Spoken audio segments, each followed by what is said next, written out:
Hello, welcome to Thrive. It's another edition, another day to be blessed. All right, so let's talk today about starting while employed. The discipline of building on the side. You are working for someone right now, and there's something in you have a vision to build. All right, Proverbs 24 verse 27, Proverbs 24 verse 27. Put your outdoor work in order and get your fields ready. After that, build your house. Okay, using your employed season as a platform to build something for yourself. So prepare your outdoor work, get your fields ready. After that, build your house. The sequence in Proverbs 24 verse 27 is not about farming. It is about the order of operations. For anyone who wants to build something new while standing on the foundation of something existing, prepare first, then build after. The person who builds the house before the field is ready will build a house but no income to fill it. The wisdom we are talking about is what you do first before the other in your business. You could say, I will build my house first, but you don't have a business. Number one, you could even start that house and not be able to finish it because you have some money as gifts. Not that you have some money that will ensure the finishing of that project. All right. So the first thing is build your business, then you build your house. So starting a business while being employed for most people is the wisest, most responsible path to entrepreneurship. The discipline required to build on the side while honoring your current responsibility is the same discipline that will build the business well. Do not despise the employed season. Use it to prepare the field before you build the house. So if you have the privilege of starting your own business while you're still working, that same discipline that you are able to put together into building something for someone else and building your own at the side by the same time, that same discipline will help you when you go fully entrepreneurship of your own. So 3 lessons today, as usual. Number 1, why the employed season is an asset. The employed season gives you something the full-time entrepreneur desperately lacks early on. Income not dependent on the new business. When you start as an entrepreneur, you need to probably be spending the same money that you are making from the new business. So the new business cannot breathe properly because you keep spending out of the money because you don't have any other source of income. But when you have your own job by the side, you are able to use the money from the company you work for to run your life while you allow this business to run on the resource of the company. This financial flow allows you to validate your idea properly instead of rushing to generate revenue under financial pressure, and to price your work at its true value instead of underpricing because you need cash immediately. There are times that because you need cash, something that is worth 1 million, you can give it out as low as 600,000 because you feel you need money fast, and this thing is not going to go on time. People don't trust me yet. People don't value my work yet, and all of those things. So, but because you have other sources of income to take care of yourself, you don't have to undervalue your work because you have pressure of revenue, you have pressure of money, and all of that. So evenings and weekends used consistently over a year or two can build a business to a meaningful level before you ever leave your job. Even 15 to 20 hours per week for 2 years is about 1,500 to 2,000 hours invested before the pressure of full-time entrepreneurship begins. So while you are still on somebody else's work right now, you can take advantage of the weekends, or you can take about 15 hours, 20 hours of your week to focus on your own business so that you can build something over a year that by the time you are quitting your job, you have built something. And I always talk to people who are retiring from a paid job. I tell them to start building their own business that they want to build after retirement before they actually leave their job, because they have gotten used to it. They've settled down on the business. They now know the details of the business before they quit their job. If they have to wait to quit their job before they start, they are novice in the business.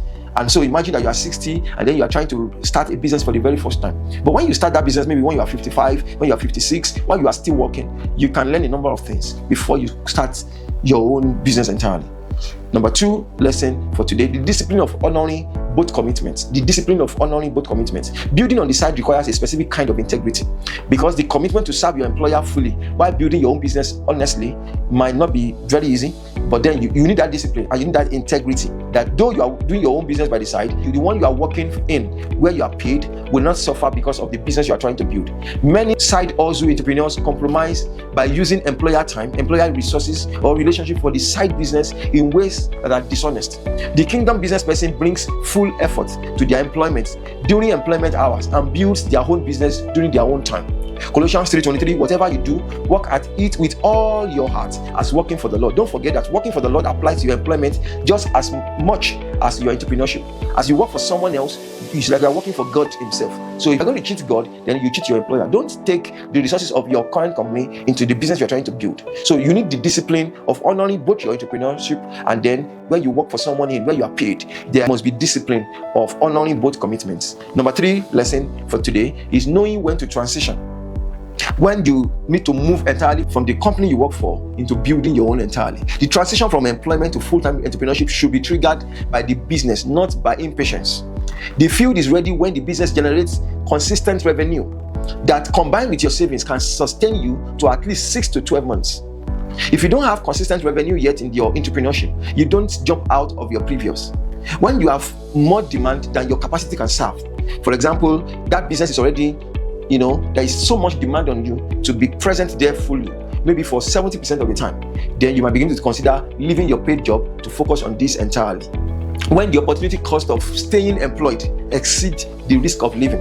If this 80% that you are committing to your paid employment, 80% of the time, but you have 20% of income, but this your entrepreneurship that you are putting 20% of the time into now begins to yield you 80% income, then you begin to consider that this thing that you are putting 20% investment of your time that is yielding you this 80% income needs to be focused on. Imagine you now putting more time, 30%, 40%, 70% of time. That means you will yield much more than that. All right. So when you begin to see the signals, it's time to move. These are signals from the business, not from your feeling that it is time, not from frustration at a difficult time in your office. Maybe you have a particular week where your boss really spoke to you in a way that you are not happy and all of those things, and then you feel, I think I need to move. No, don't be impatient. Make sure that you have valid reasons to move, that your business is running good enough for you to move. The field is ready when the evidence says it is. 3 things you have to do this week in line of what I just said today. If you are currently employed and building a side business, set a specific transition threshold. What monthly revenue, what savings runway, what level of demand will tell you the field is ready for you to move. Name the number.